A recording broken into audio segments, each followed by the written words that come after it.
آج 40 نووی کی جو حدیث ہم پڑھ رہے ہیں اس میں غصے کی ممانعت ہے، شدت کے ساتھ، تکرار کے ساتھ۔ اس کے لیے تمہیداً میں نے سورہ آل عمران کی 2 آیات آپ کو، وہاں ارشاد ہوتا ہے وَسَارِعُوا إِلَىٰ مَغْفِرَةٍ مِّن رَبِّكُمْ، اے مسلمانوں دوڑ لگا دو اور آگے سے آگے نکلنے کی کوشش۔ مسارعت کے معنی ہوں گے تیز دوڑنے میں ایک دوسرے کے ساتھ مقابلہ کرتے ہوئے آگے نکلنے۔ سارعوا الی مغفرۃ من ربکم، اپنے رب کی مغفرت کی طرف دوڑو اور دوڑ میں مقابلہ کرو، ایک دوسرے سے آگے نکلنے کی کوشش۔ وجنت، اور اس جنت کی طرف دوڑ لگاؤ، عرضها السماوات والارض، جس کا پھیلاؤ آسمانوں اور زمین ہے، اعدت للمتقین، وہ تیار کی گئی ہے، سجائی گئی ہے، اسے پورے اہتمام کے ساتھ تیار کیا گیا ہے اہل تقویٰ کی۔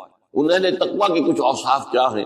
الذین ينفقون فی السراء والضراء، وہ لوگ کہ جو خرچ کرتے ہیں، مراد ہے اللہ کی راہ میں، اور اللہ کی راہ میں خرچ کرنے کی 2 مدیں ہیں۔ اللہ کی رضا کے لیے اس کے بندوں میں سے جو محتاج ہوں، جن کو کوئی ضرورت لاحق ہے، ان کی مدد، یتیم، بیوائیں ہوں، مسکین ہوں، کوئی قرض تلے دب گئے ہوں، وہ سب کے سب اس میں آ جائے۔ لہذا دوسری مد کیا ہے؟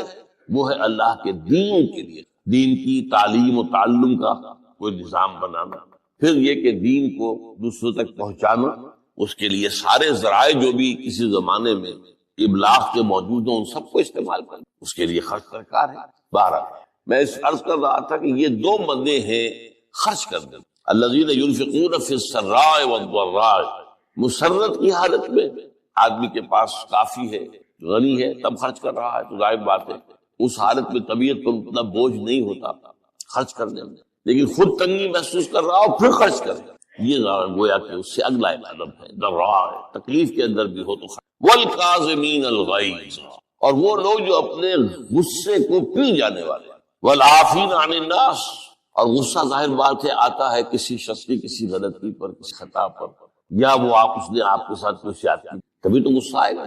لہذا غصے کو تو پی جاؤ اور لوگوں کو معاف کرو۔ والعافین عن الناس، یہ 2 کام در حقیقت ایک ہی کام کے 2 رخ ہیں، کہ غصہ آیا ہے تو اسے پی جاؤ، اور جس شخص نے بھی تم پر زیادتی کی ہے، تمہارے خیال میں زیادتی کی ہے، ہو سکتا ہے وہ اپنی جگہ پر صحیح ہو، لیکن یہ کہ بہرحال تمہیں غصہ آیا ہے، اس غصے کو پی جاؤ اور اسے معاف کرو۔ واللہ یحب المحسنین، اور ظاہر بات ہے کہ اللہ تعالیٰ کو تو ایسے محسنین ہی پسند۔ اب یہاں بھی نوٹ کر لیجئے وہی درجہ احسان جو ہم پڑھ چکے ہیں بڑی تفصیل سے، حدیث جبرائیل کے حوالے سے گفتگو شروع ہوئی تھی، بعد میں پھر بھی مختلف مواقع پر گفتگو آتی رہی اور اگلی حدیث میں پھر آ رہی ہے۔ احسان کسے کہتے ہیں؟ تو اللہ تعالیٰ کو ایسے محسن جو اپنے اس دین کو خوبصورت بنا لے، دین ان کا جو ہے اور دینی زندگی ان کی جو ہے وہ دل کو لبھانے والی ہو، وہ لوگوں کو پسند آنے والی، بلکہ یہ کہ اس کے اندر جو ہے وہ حسن جو ہے دل آویزی پیدا ہو۔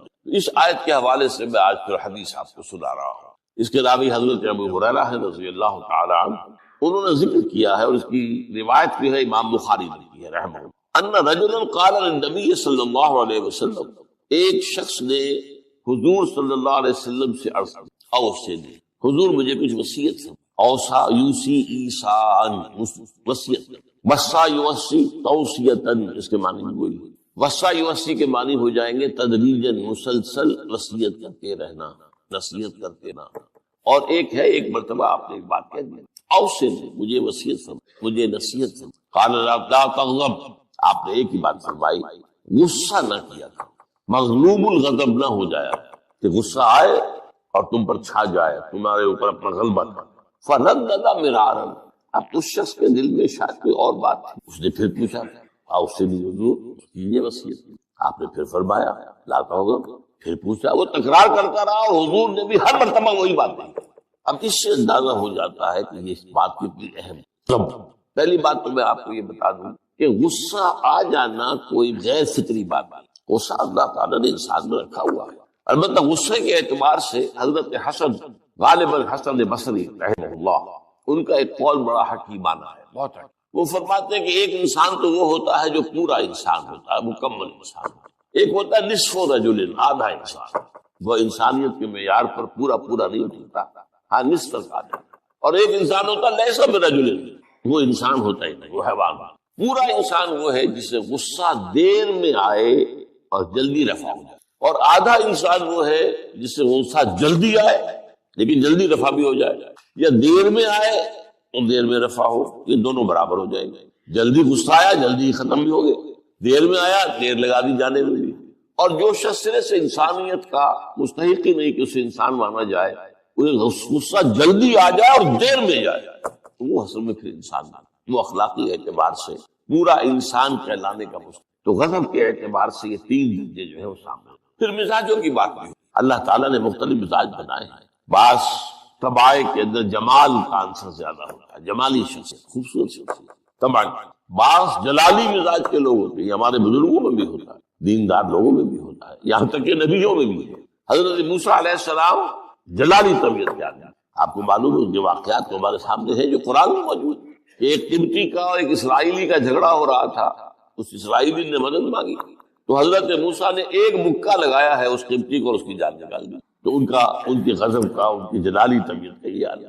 اور اس کا سب سے بڑا نقشہ جو قرآن مجید میں آتا ہے کہ جب اللہ تعالیٰ نے جب ہجرت ہو گئی اور مصر سے حضرت موسیٰ علیہ السلام اپنی قوم کو لے کر، بنی اسرائیل کو لے کر نکل آئے، دریا یا سمندر بھی اللہ نے پار کرا دیا، سمندر کو یا دریا کو پھاڑ کر۔ اس کے بعد وہ مرحلہ آیا کہ انہیں اب شریعت دی جائے، اس لیے کہ اصل میں ہجرت کے بعد پھر شریعت آتی ہے۔ ہجرت سے پہلے کا وقت جو ہے وہ تو ایک کشاکش کے اندر گزرتا ہے، جیسے کہ 12 برس حضور کے مکے میں ہے، ایک کشاکش ہے جسے ہم عام طور پر کشمکش کہہ دیتے ہیں، ایک سٹرگل ہے، اس میں مصیبتیں ہیں، تکلیفیں ہیں، مارے کھائی جا رہی ہیں وغیرہ وغیرہ۔ تو ابھی کسی تفصیلی شریعت کے لیے جانے کا موقع نہیں۔ نماز میں جا کر 5 وقتہ جو ہے وہ سن 1190 میں فرض ہوئی ہے، یعنی آپ سمجھئے کہ ہجرت سے 1-1.5 سال پہلے۔ اس کے علاوہ زکوٰۃ کا کوئی نظام ابھی باقاعدہ کہ یہ اتنے میں سے اتنا کوئی نہیں۔ ہاں عام طور پر لفظ زکوٰۃ استعمال ہوا ہے، اپنے مال کو پاک کرو، پاک کرتے رہا کرو، مال میں سے صدقہ خیرات نکالتے رہا کرو، اس سے وہ مال پاک ہے۔ تو اسی طریقے سے جو ہجرت آئی حضور پر، جو ہجرت کے بعد شریعت نازل ہوئی مدینہ منورہ میں، اور دورہ ترجمہ قرآن میں یہ بات واضح میں کر دیا کرتا ہوں کہ اس شریعت کا بلو پرنٹ جو ہے، یہ لفظ آپ میں سے بہت سے حضرات جانتے ہوں گے، کوئی عمارت بنانی ہو تو اس کا جو نقشہ بنتا ہے پہلا وہ ایک نیلے کاغذ پر بنتا ہے، بلو پرنٹ۔ تو بلو پرنٹ جو ہے اس شریعت محمدی علیہ صاحب الصلاۃ والسلام کا، وہ سورہ بقرہ میں تیار ہے۔ پھر اس میں جو تفاصیل کے اور پورے جو خد و خال آئے ہیں وہ پھر سورہ نساء اور سورہ مائدہ اس کی تکمیل کی۔ بہرحال جب حضرت موسیٰ کو ہم اللہ تعالیٰ نے طلب کیا 40 دن کے لیے کوہ طور پر، اس کو ہم چلہ بھی کہہ سکتے ہیں، 40 روز کی اللہ تعالیٰ نے ان سے ریاضت کروائی، مشقت، روزہ اور یہ کہ عبادت اور ذکر الہی۔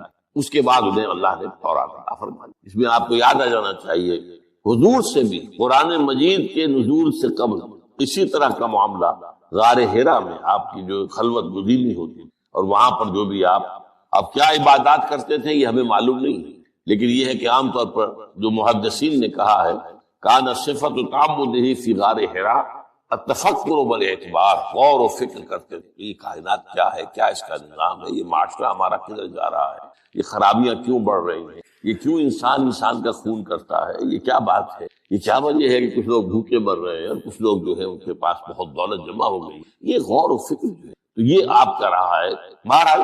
لیکن یہ کہ تخلیہ اور غار میں آپ کا قیام کیا۔ تو اسی طریقے سے وہاں 40 دن کا معاملہ ہوا حضرت موسیٰ علیہ السلام کا۔ اس کے بعد الواح دے دی گئی، جو پتھر کی تختیاں تھیں ان کے اوپر جو احکام 10 ہیں، دی 10 کمانڈمنٹس، جو بنیاد ہے۔ جیسے میں نے کہا کہ سورہ بقرہ جو ہے شریعت محمدی کی اساس ہے، تو شریعت موسوی کی اساس وہ 10 کمانڈمنٹس ہیں جو کہ پتھر کے سلوں پر لکھی ہوئی دی گئی ہیں حضرت موسیٰ علیہ السلام کو کوہ طور۔ اب پیچھے کیا ہوا؟ حضرت موسیٰ کی اس غیر حاضری میں سامری کو موقع ملا، اس نے گمراہ کرنے کے لیے ایک شعبدہ دکھایا، اور وہ شعبدہ کیا تھا؟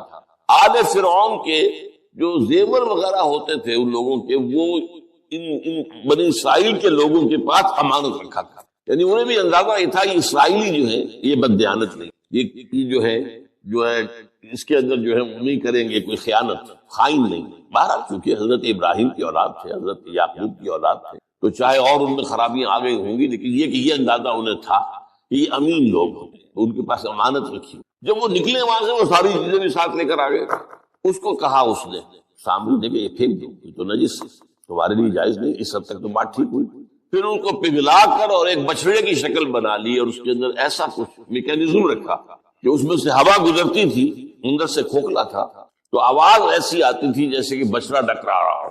انہوں نے کہا یہ ہے تمہارا خدا۔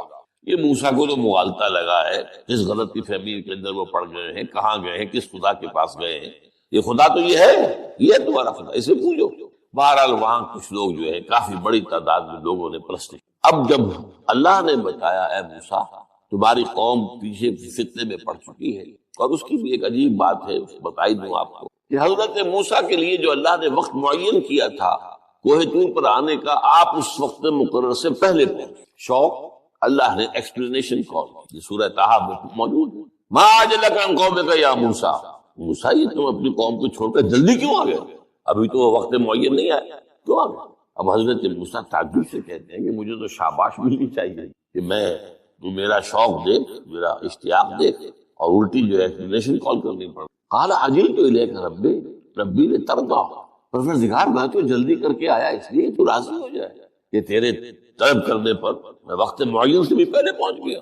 فرمایا نہیں، یہ اجرت جو ہے یہ ایسی خطا ہے تمہاری کہ تم نے در حقیقت جو یہ غلطی کی اس کی وجہ سے سامری کو موقع مل گیا ہے کہ اس نے تمہاری قوم کو اضلهم السامری، سامری نے گمراہ کر۔ یہ خبر پا کر اب حضرت موسیٰ علیہ السلام جب آئے ہیں واپس اپنی قوم، اس کے لیے جو الفاظ آئے ہیں یہ سورہ اعراف کے اندر ہے۔ فلما رجع موسیٰ الی قومہ غضبان آسف، یہ غضبان، یہ غضب کی ایک انتہائی شکل۔ اس وزن پر عربی زبان میں جو الفاظ آتے ہیں وہ کسی شے کی شدت کو ظاہر کرتے ہیں۔ انا جوعان، میں بھوک سے مرا جا رہا ہوں۔ انا عطشان، میں پیاس سے مرا جا رہا ہوں۔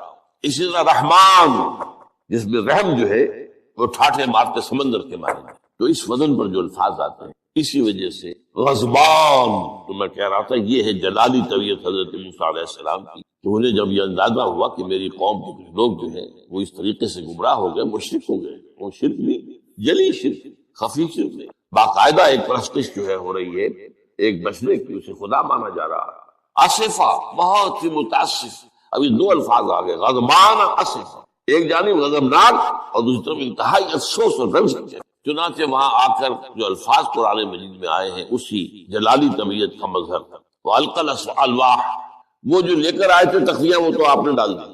وَأَخَذَ مِرَاثَ أَخِيهِ يَجُرُّهُ إِلَيْهِ، اپنے بھائی حضرت ہارون کا سر پکڑ کر، بلکہ داڑھی کے بال پکڑ کر اور پیشانی کے بال پکڑ کر گھسیٹا، یہ تم نے کیا کیا؟ میں تمہیں خلیفہ بنا کر گیا تھا یہاں، تمہارے ہوتے ہوئے اور یہ کام ہو گیا، تم کیوں نہ میرے پیچھے آ گئے مجھے بتانے کے لیے؟ بہرحال چونکہ خلیفہ بنا کر گئے تھے، انہیں رہنا تو وہاں تھا، لیکن انہوں نے کہا کہ مجھے اندیشہ یہ ہوا کہ آپ یہ کہیں گے کہ تم نے بنی اسرائیل میں تفرقہ پیدا کیا، اس لیے میں نے برداشت کیا، روکتا رہا میں، لیکن یہ کہ میں نے ان کے درمیان جو ہے کوئی بہت بڑا قدم نہیں اٹھایا۔ لیکن بہرحال اس کے بعد جو قدم اٹھایا گیا وہاں پر وہ فیصلہ کیا گیا کہ 12 قبیلوں میں سے ہر قبیلے کے جتنے لوگوں نے یہ شرک کیا ہے اسی قبیلے کے لوگ جو توحید پر قائم رہے ہیں وہ اپنے بھائیوں کو قتل کریں اور ذبح کریں۔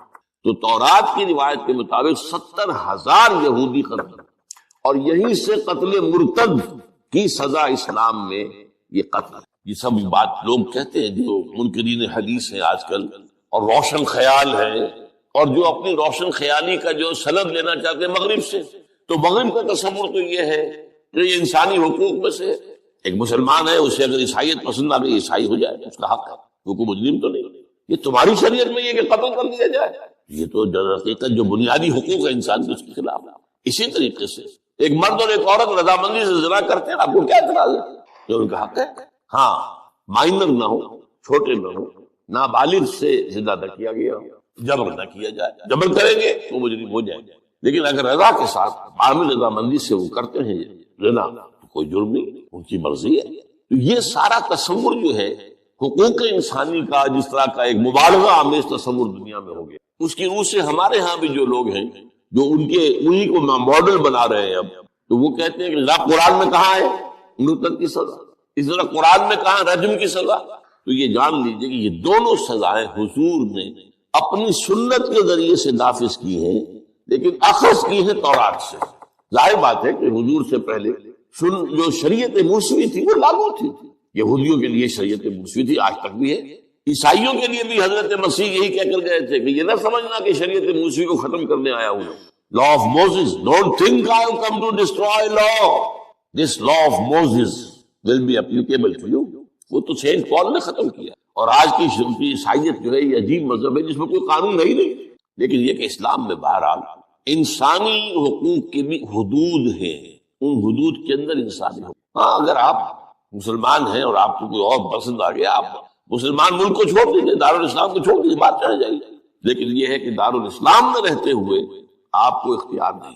اس کی وجہ ہے کیونکہ اسلامی ریاست کی بنیاد ایک نظریے پر ہے، وہ نسل پر نہیں ہے، وہ رنگ پر نہیں ہے، وہ زبان پر نہیں ہے، نظریے پر۔ نظریے کو کمزور کر دینے والی شے یہ ہے کہ لوگ سازش کر کے ایک وقت میں ایمان لائے اور پھر مرتد ہو جائے تاکہ اسلام کی ہوا اکھڑ جائے۔ اور اس کا معاملہ سورہ آل عمران کے اندر موجود ہے کہ وقال طائفۃ من اہل الکتاب آمنوا بالذی انزل علی الذین آمنوا وجہ النہار واکفروا آخرہ لعلہم یرجعون۔ دیکھو بھئی یہ جو بڑی دھاک بیٹھ گئی ہے اسلام کی اور ایمان کی، جو شخص ایمان لے آتا ہے چاہے اسے انگاروں پر ڈال دیا جائے وہ ایمان کو نہیں چھوڑتا۔ یہ ایک ساکھ ہو گئی، ایک گڈ ول ہے ایمان کی، ایک ساکھ، جو چاہو کر لو اس کو قتل کر دیا۔ ابو جہل نے حضرت سمیہ اور حضرت یاسر رضی اللہ تعالیٰ عنہما دونوں کو قتل کر دیا۔ انہوں نے کلمہ کفر زبان سے نکالنا پسند نہیں کیا، حالانکہ اجازت ہے جان بچانے کے لیے، ایمان دل میں قائم رہے، زبان سے کلمہ کفر کہہ دیا جائے صرف جان بچانے کے لیے جائز اجازت ہے۔ چنانچہ حضرت سمیہ اور حضرت یاسر کے بیٹے عمار نے جان بچانے کے لیے کلمہ کفر کہا اور پھر ان پر شدید پشیمانی طاری ہوئی، لیکن حضور نے انہیں اطمینان دلایا کہ نہیں، اس کی بھی باقی جو مقام تمہارے والدین نے حاصل کیا وہ تو بہت مقام ہے، لیکن وہ عظیمت اپنی جگہ، یہ رخصت بھی اپنی جگہ، دین کا ایک حصہ۔ بہرحال سازش کیا کی، آمنوا بالذی انزل علی الذین آمنوا وجہ النہار، ایسے کرو کہ صبح کے وقت تو ایمان لے آؤ، اے لوگو، اے مسلمانوں، جو کتاب تم پر نازل ہوئی ہم بھی ایمان لاتے ہیں، ہم بھی دن بھر رہو۔ اب اس میں یہ اضافے میں رہے، ذرا حضور کے قریب رہو، صحبت قریب سے، تاکہ لوگ دیکھ لیں یہ دن بھر حضور کی صحبت میں رہے ہیں، قریب رہے ہیں، شام کو کافر ہو جاؤ، مرتد ہو جاؤ، یہ دیکھ لیا ہم نے، یہ تو دور کے ڈھول سہانے ہیں، ہم نے اندر جا کر دیکھ لیا، کوئی بات ہے نہیں، کوئی خاص بات۔ اس سے کیا ہوگا، لعلہم یرجعون، کچھ نہ کچھ لوگ ضرور جو ہیں وہ متزلزل ہو جائے۔ آخر سب لوگ تو برابر کے نہیں ہوتے، نہ ہر زن نسل نہ ہر مرد مرد، کمزور ایمان والے لوگ بھی تو تھے نا، اور ان سے بھی نیچے منافقین بھی موجود تھے، لیکن کمزور ایمان والوں کے دل کے اندر بھی ہوا وسوسہ اندازی کا شیطان کو موقع مل گیا کہ بھائی کوئی بات دیکھی ہوگی نا، انہوں نے بڑے بھلے لوگ تھے، بڑے اچھے لوگ تھے، بڑی نیکی سے ایمان لائے تھے، اور حضور کی صحبت میں اور محفل کے اندر بڑے مؤدب ہو کر بیٹھے رہے تھے، بڑی توجہ سے انہوں نے حضور کا کلام سنا تھا، تو آخر کوئی بات تو ہوگی نا جو دیکھی ہے، تبھی تو وہ جو ہے وہ اسلام کو چھوڑ کر چلے۔ اس فتنے کا سد باب کرنے کے لیے قانون بنا ہے، جو اسلام لائے دیکھ بھال کر لائے، اس لیے کہ ظاہر بات ہے کہ یہ تو اب ایک وادی، اس کے اندر قدم رکھنا ہے جس میں مشکلات بھی آئیں گی، تکالیف بھی آئیں گی، لیکن یہ کہ بہرحال اس سے رجوع کرنے کا پھر حق نہیں۔ اسلام اگر چھوڑو گے تو قتل، یہ کنڈم کرنا اس کو شریعت اسلامی کے خلاف بغاوت ہے۔ قرآن میں نہیں ہے، لیکن از روئے قرآن تورات پر بھی لفظ قرآن کا اطلاق ہوتا ہے۔ چنانچہ مکے کے کفار و مشرکین کا قول نقل ہوا ہے، قالوا لن نؤمن بهذا القرآن والذی بین یدیہ، انہوں نے کہا نہ تو ہم اس قرآن پر ایمان لائیں گے جو محمد پیش کر رہے ہیں، اور نہ اس قرآن پر جو ان سے پہلے ہے۔ تو تورات کو بھی ایک معنی میں قرآن کا لفظ جو ہے اس کا اطلاق ہو۔ تو حضور صلی اللہ علیہ وسلم نے یہ دو سزائیں جو ہیں، قتل مرتد اور رجم کی سزا بھی ظاہر بات ہے قرآن میں نہیں ہے، مانتے قرآن میں نہیں ہے، لیکن شریعت جو ہے وہ صرف قرآن پر مبنی نہیں ہے۔ بس یہ بات ایک اصول موٹی، شریعت کی دو بنیادیں مستحکم ہیں، مستقل بذات ہیں، انڈیپینڈنٹ آف ایچ ادر، کتاب اللہ و سنت رسول صلی اللہ علیہ وسلم، اللہ کی کتاب اور اللہ کے رسول، صرف قرآن نہیں۔ یہ اہل قرآن جو بھی کہلاتے ہوں، جن کو منکرین حدیث کہنا چاہیے، جو یہ قرآن مجید کو ہی سمجھتے ہیں کہ بس یہی بہت کافی ہے، اس کی پھر تعبیریں جو کرتے ہیں، ان میں سے دو آدمی بھی نماز پر متفق نہیں۔ نماز کتنی ہوگی، نماز ہے بھی کہ نہیں، صلاۃ کے معنی نماز ہے بھی کہ نہیں متفق نہیں، کیسے ہوں گے؟ تو سنت رسول سے معین ہوا ہے، صلو کما رأیتمونی اصلی، نماز پڑھو جیسے مجھے دیکھتے ہو میں نماز پڑھتا ہوں، سارا معاملہ تو اس سے۔ تو بہرحال اس اعتبار سے یہ جو میں نے آپ کو حضرت موسیٰ علیہ السلام کا معاملہ بتایا، تو اس میں ایک بات قائم کرنا چاہتا ہوں آپ کے ذہن میں کہ غضب کب آتا ہے انسان کا، غصہ کب آتا ہے؟ کسی نہ کسی حمیت پر زد پڑتی ہے تو غصہ آتا ہے، یا تو حمیت ذات ہے، آپ نے محسوس کیا میری ذات کے اوپر جو ہے حملہ کیا گیا ہے، میری شہرت پر، میری عزت پر، لہذا غصہ ہے، یا یہ کہ میرے خاندان پر کوئی حرف لایا گیا ہے، بے حرمتی کی گئی ہے، یا میری قوم اور وطن پر، اور یا اللہ کے دین پر، تو اس میں حمیت دینی پر غصہ آنا یہ ظاہر بات ہے کہ مستثنا ہو جائے گا ان غصوں سے جو حمیت ذاتی پر آیا ہے، یا حمیت عائلی پر آیا ہے، یا حمیت قومی و وطنی پر آیا ہے۔ لیکن یہ کہ اللہ کے دین کے معاملے میں غضبناک ہو جائے، اس میں ظاہر بات ہے کہ فرق پڑ جائے گا بنیادی۔ تو حضرت موسیٰ کا غصہ جو آیا ہے وہ اس پر آیا ہے کہ میری قوم، یہ وہ لوگ جنہوں نے 9 جو ہے معجزے وہ تو مصر کے اندر رہتے ہوئے دیکھے، وَلَقَدْ آتَيْنَا مُوسَىٰ 9 آیات بینات، سورہ بنی اسرائیل میں 9 معجزے، شروع میں 2 تھے پھر آتے چلے گئے، اور پھر اتنے بڑے بڑے معجزے دیکھے۔ سب سے بڑا معجزہ سمندر کا پھٹ جانا، اور اسی سے رائے سینا کے اندر اس پڑاؤ جو ڈالا ہے کوہ طور پر، اس سے پہلے من و سلویٰ کا نزول ہوا ہوگا، ایک چٹان سے 12 جو ہے چشمے بھی پھوٹے ہیں، یہ سب کچھ دیکھا، تب حال یہ ہے اس کا۔ تو اس پر غصے کا آنا، غضبناک ہو جانا، یہ گویا کہ بالکل معقول ہے قرین قیاس۔ اس میں بھی ایک اور مثال ہے اللہ کے رسولوں میں سے، انہیں بھی حمیت دینی پر غضبناک ہوئے اور انہیں غصہ آیا شروع۔ وہ حضرت یونس علیہ السلام تھا، وَظَنُّونَ إِذْ ذَهَبَ مُغَاضِبًا وَظَنَّ أَن لَّن نَّقْدِرَ عَلَيْهِ۔ نینوا ایک شہر ہوتا تھا عراق کے شمال کے اندر، وہاں یہ بھیجے گئے تھے رسول بنا، انہوں نے دعوت دی، جو بھی تلقین، نصیحت، تبلیغ، حق ادا، قوم ایمان نہیں لائی، کفر پر اڑی رہی۔ اس کے بعد یہ غضبناک ہو کر، اب یہ غضب جو ہے یہ دین کا غضب، اپنی قوم کو چھوڑ کر چلے، لیکن یہاں ایک خطا ہو گئی۔ حضرت موسیٰ سے خطا کیا ہوئی تھی کہ وقت معین سے پہلے پہنچ گئے، فَإِنَّا قَدْ فَتَنَّا قَوْمَكَ مِن بَعْدِكَ، تو اس کی سزا مل گئی۔ یہاں غلطی کیا ہوئی کہ رسول جو قوم کی طرف بھیج دیا جائے، جس قوم کی طرف یا جس شہر کی طرف یا جس علاقے کی طرف، جب تک ایکسپریس پرمیشن اللہ کی نہ آ جائے رسول جگہ چھوڑ کر نہیں جا سکتا۔ یہاں یہ ہے کہ وہ اتنے غضبناک ہو گئے کہ یہ بات جو ہے یہ ذہن کے سامنے نہ رہی، اور آپ اپنی قوم سے ناراض ہو، یہ بدبخت قوم جو ہے ابھی تو ہلاک ہو کر ہی رہے گی، تو یہ چھوڑ کر یہ غلط ہے۔ چنانچہ آپ کو یاد بھی آ گیا ہوگا کہ جب ہجرت مدینہ کی اجازت آ گئی ہے اللہ کی طرف سے عام صحابہ کے لیے، تو آپ نے کہہ دیا چلے جاؤ مدینے جاؤ، آپ خود نہیں گئے، جب تک کہ ایکسپریس پرمیشن واضح طور پر، معین طور پر آپ کے لیے اجازت نہیں آ گئی، اس وقت تک آپ نے مکے سے سفر نہیں کیا۔ حضرت یہ واقعہ سیرت کا مشہور واقعہ ہے، حضرت ابوبکر صدیق رضی اللہ تعالیٰ عنہ نے 2 اونٹنیاں تیار کی کہ لمبا سفر ہے اور تیز جانا ہوگا، ہم جب جائیں گے تو ظاہر بات ہے پیچھا کیا جائے گا، تعاقب ہوگا، تو اچھی فربا اونٹنیاں ہو، تو انہیں خوب کھلا پلا کر تیار کیا تھا، اور حضور کو بتایا تھا۔ اب منتظر تھے حضور کیا اجازت آ گئی، پوچھا اجازت آئی۔ اب حضرت عائشہ فرماتی ہیں اور نکاح میں آ چکی تھی، لیکن تھی ظاہر بات ہے کہ 6 سال کی عمر میں نکاح ہو گیا، 9 سال کی عمر میں وداعی ہوئی، یہ بعد میں مدینے۔ تو ان کی روایت ہے کہ ہم نے دیکھا کہ دوپہر کے وقت حضور چلے آ رہے، تشریف لا رہے۔ اب یہ بات بڑی غیر معمولی تھی، عرب میں یہ جو وقت ہے قیلولے کا، ظہر اور عصر کے درمیان، اس میں بازار بھی بند ہو جاتے ہیں، آفیسز بند ہو جاتے ہیں، اور یہ کہ کسی کے گھر آنا جانا اللہ یہ کہ آپ کو کھانے پر بلایا ہو دوپہر کے بعد، دوسری ہے کہ آنا جانا نہیں ہوتا، وزٹ نہیں ہوتی۔ تو بڑے حیران ہوئے، تو حضور نے اپنا ذرا چہرہ وغیرہ چھپایا ہوا بھی ہے اپنے رومال میں، تشریف لائے اور آ کر کہا کہ میں اندر آنا چاہتا ہوں۔ حضرت ابو تشریف لائیے، تو آپ کی اب ظاہر بات ہے حضرت عائشہ سے نکاح تو ہو چکا تھا، وہ تو محرم تھی، یہاں کوئی نامحرم نہیں ہے، آپ آئیے۔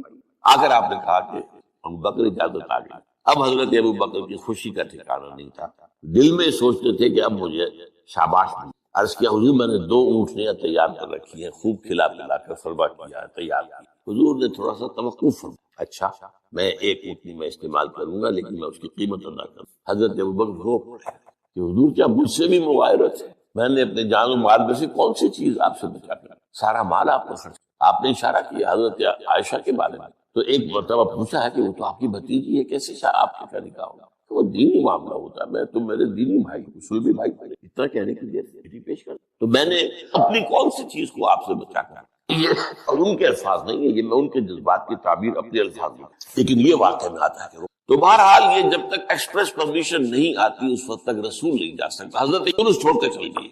وَذَنُّونِ ذَهَبَ مُغَاضِبًا، مغاضب وہی غضبناک، تو اس کو اللہ تعالیٰ نے پکڑا. اس لیے کہ یہ غلطی ایسی تھی کہ جس کے اوپر پکڑ ہو. یہ تو کار رسالت کے اندر جو اس کی شرائط ہیں ان میں سے ایک شرط. لہذا پھر وہ آپ کو معلوم ہے کہ وہ مچھلی کے پیٹ میں گئے اور وہاں جو ہے لا الہ الا انت سبحانک انی کنت من الظالمین، تو آپ نے جو بھی وہ استغفار کیا ہے اللہ سے، پھر اللہ نے معاف کیا. پھر اس مچھلی نے ویل مچھلی کوئی ہوگی جو شط العرب میں معلوم ہوتا ہے، شط العرب میں اس نے نگلا ہے. اور شط العرب یہ دونوں دریا جو ہیں فرات اور دجلہ جب عراق کے جنوب میں آ کر ایک ہو جاتے ہیں، وہ تو گویا کہ ایک بڑا سا چھوٹا سا سمندر بن جاتا ہے، اتنا بڑا وہ شط العرب کہلاتا ہے. اس سے ہو کر پھر گلف میں آئے اور گلف سے ہو کر کہیں مکران کے ساحل پر آ کر اگلا ہے اللہ کے حکم سے اس مچھلی حضرت.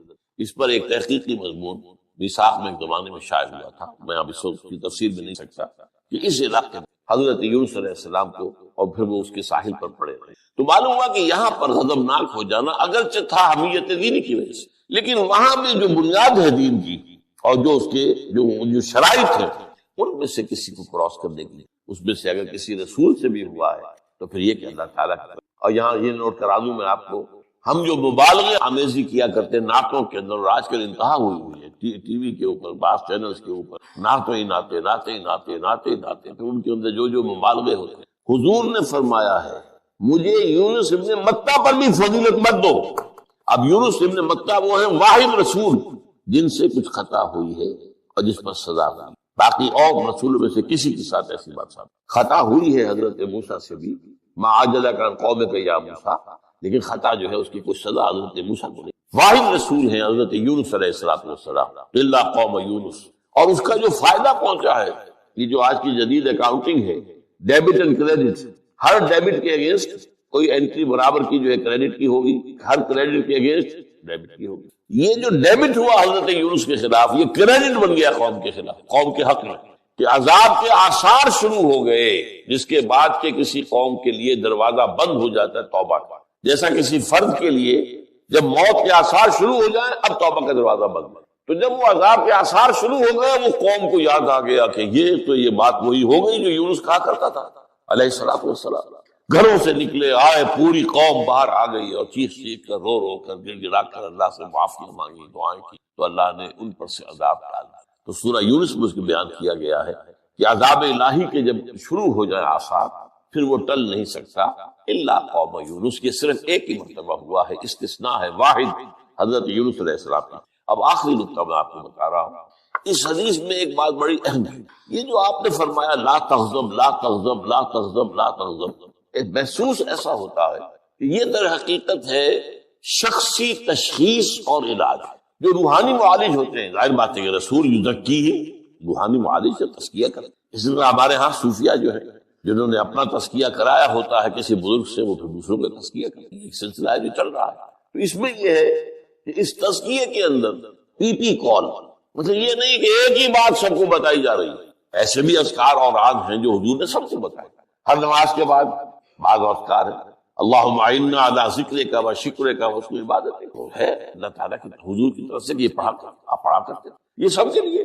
لیکن ایک ہے پرسنل، اس لیے کہ اس روحانی معالج کا کے اندر یہ صلاحیت ہونی چاہیے کہ وہ اشخاص کے اندر جو ذاتی، اب کسی کے اندر کوئی مرض ہے، کسی میں کوئی مرض ہے، کسی کے اندر دولت کی محبت زیادہ ہے، کسی کے اندر غصہ جو ہے وہ بہت تیز ہے، کسی کے اوپر شہوت کا غلبہ بہت زیادہ ہے. تو وہ جو کال ہے وہ ہوگی پرسنل. یہ گویا کہ ایک پرسنل پرسکرپشن ہے اس شخص کے لیے کہ معلوم ہوتا ہے کہ اس کے اندر یہ غضب کا اور غصے کا معاملہ جو ہے وہ ضرورت سے زائد تھا، لہذا اسے حضور نے تکرار کے ساتھ اسی کو مشورہ دیا. اسی سبحانک اللہم وبحمدک لا الہ الا انت سبحانک انی کنت من الظالمین. ثم رددناہ اسفل سافلین الا الذین آمنوا وعملوا الصالحات فلہم اجر غیر ممنون.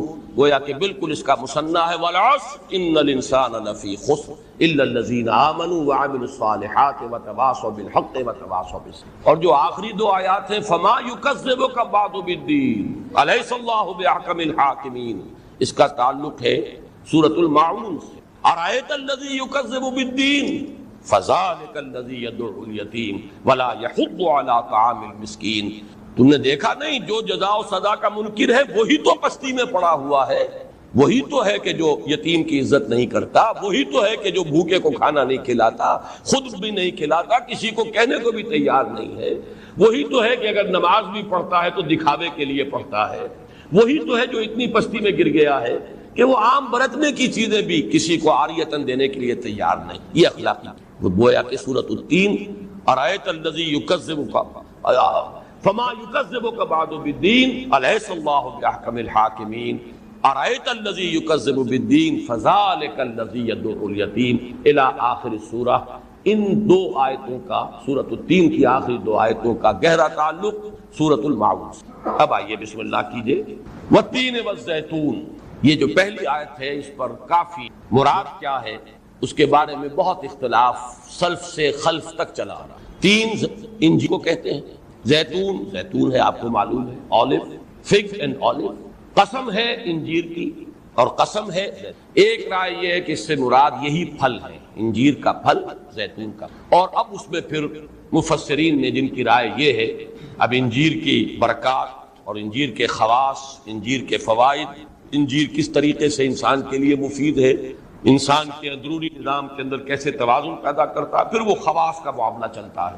اسی طرح زیتون کی کیا خاصیتیں ہیں، زیتون کس اعتبار سے مفید ہے انسان کے لیے، گویا کہ اس سے رکھتے ہیں اللہ نے قسم شے کے اندر ہے، کوئی خیر ہے، کوئی بلندی ہے، کوئی بھلائی ہے، کوئی انسان کے لیے افادیت، ابھی تو سب بنیادی طور میں جس سے کافر ہے جو سمجھتے ہیں جو حضرات کہ یہ رائے بنیادی طور پر غلط ہے۔ قرآن حکیم میں جو قسم لکھے وہ اللہ کی عظمت کے اعتبار سے، یہاں جو قسم کھانے والا ہے وہ سب سے عظیم ہے۔ ہر شے جو ہے مخلوقات میں سے اللہ کے مقابلے میں تو کمتر ہے، ناقص ہے، نامکمل ہے، کتنی ہی عظیم ہو۔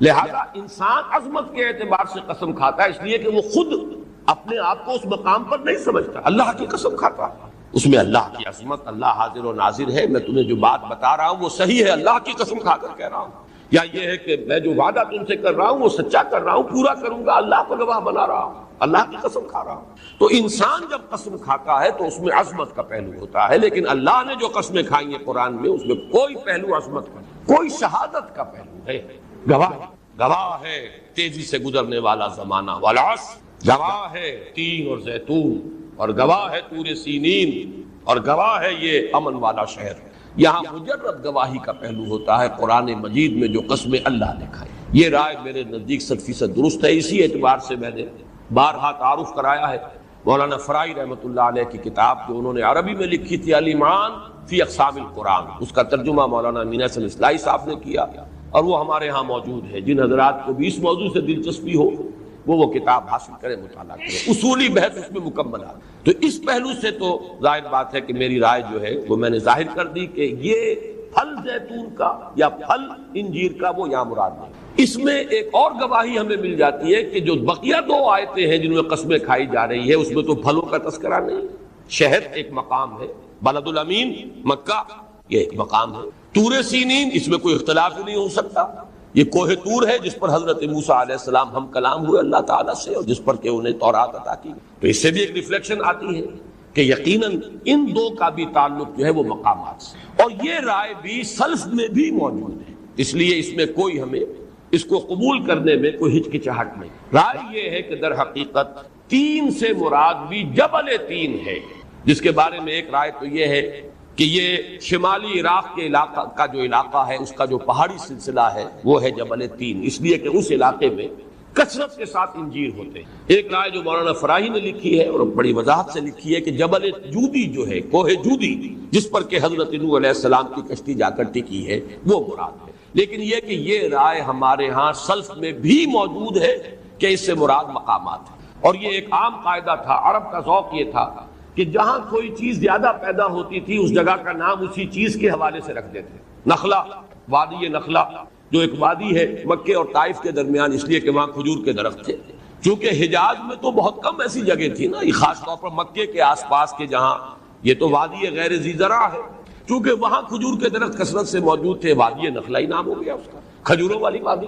تو ایسے ہی جہاں تین جو ہے، جہاں انجیر کے درخت زیادہ ہے وہ جبل التین ہو گیا، جہاں زیتون کا درخت زیادہ ہے وہ جبل زیتون ہو گیا، اور اس کا تو تذکرہ بھی موجود ہے، انجیل میں موجود ہے، اس لیے کہ سرمن آف دی ماؤنٹ، پہاڑی کا باغ، جو میرے نزدیک سب سے اونچا آواز ہے جہاں تک میرا مطالعہ آج تک ہے، اس لیے کہ نبی اکرم صلی اللہ علیہ وسلم کے زیادہ مواعظ نقل نہیں ہوئے۔ حضور نے ویسے بھی بہت کم واعظ کہے ہیں، آپ نے تو قرآن پڑھ کر سنایا ہے، اس سے بڑا واعظ کوئی ہے ہی نہیں۔ قد جاءتکم موعظۃ من ربکم وشفاء لما فی الصدور، اصل واعظ تو یہ ہے۔ تو مواعظ واقعہ یہ ہے کہ حضرت عیسیٰ علیہ السلام کے مواعظ جو انجیل میں آئے ہیں وہ چوٹی کے مواعظ، واعظ ہونے کے اعتبار سے ان کے آس پاس پہنچنے والا واعظ کوئی کم سے کم میری محدود معلومات میں موجود ہے۔ اور انجیل میں جو مواعظ آئے ہیں حضرت مسیح علیہ السلام کے، ان میں چوٹی کا واعظ ہے، سرمن آف دی ماؤنٹ، کوہ زیتون پر جو آپ نے کھڑے ہو کر واعظ کیا۔ اور یہ آپ کا معمول معلوم ہوتا ہے انجیل سے کہ دن کے وقت آپ نیچے اترتے تھے پہاڑ سے